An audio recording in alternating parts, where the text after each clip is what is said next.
DLS and Chaz. This might go on a bit long, but it comes full circle, so bear with me.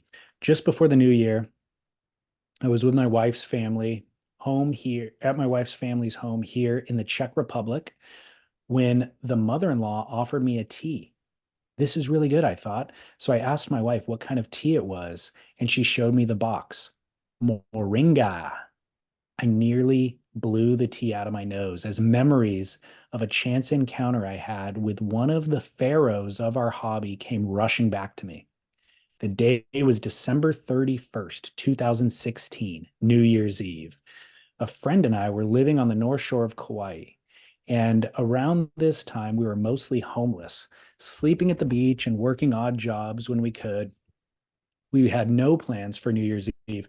However, my friend's brother also lived on the island and had a big group of friends. So he invited us to join them for their New Year's Eve gathering at the end of the road on the west side of the island. You know the spot.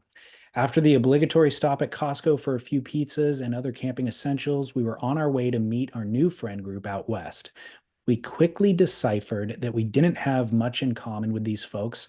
They were more of a new agey variety who attend cacao ceremonies and whose olfactory senses might get offended by the scent of L'Oreal shampoo. It was a Burning Man Kauai edition. Om Shanti. Feeling a little dejected, we decided to hang back by the cars, sucking down suds, munching pizza, and eventually lighting off a few firecrackers because why not? There's nobody around for miles. This goes on for a little while, and at some point, I reach back into my car to grab a bottle of bourbon and more firecrackers when I turn around and I see a disheveled, homeless-looking man about 10 feet from us and charging.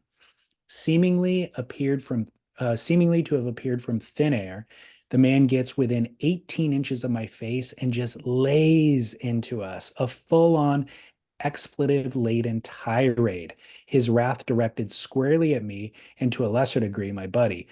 What the blank are you guys doing? I drive all the blank way out here to get away from people, and here you are doing this?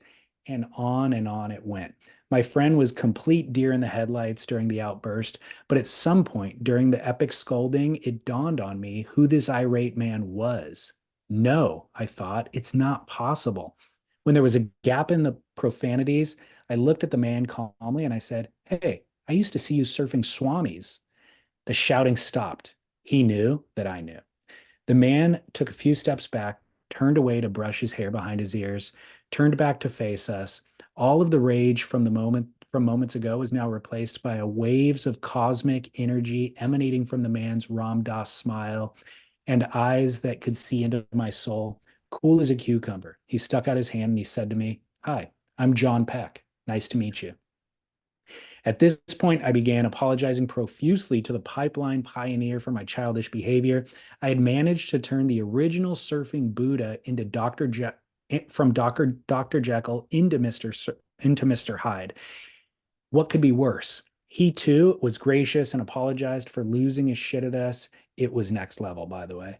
And we all had a good chuckle about it. We talked for a bit and I asked him what he was doing all the way out here. He said he was, quote, meeting some friends. He said, "What friends?" I thought. Yep, you guessed it. The friends he was there to meet were the same heady crew that we had fallen in with. Later that evening, after plenty of fire spinning and Caucasian tribal drumming, John made his way over to me and told me to cup my hands. He then dropped a dozen seeds into my hand. "What's this?" I said. "They're seeds from a moringa tree," he said with eyes wide open, as if sharing a secret to eternal life with me. "It's a superfood. Plant them at home and you can have your own moringa trees." Whoa.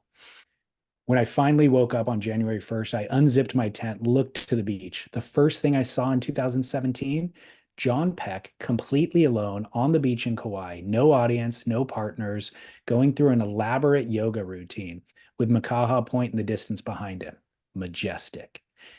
He then paddled out solo and surfed a few waves from the outside all the way to the sand before calling it a session.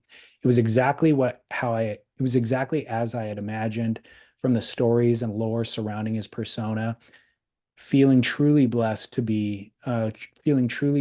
by the gods to have witnessed it.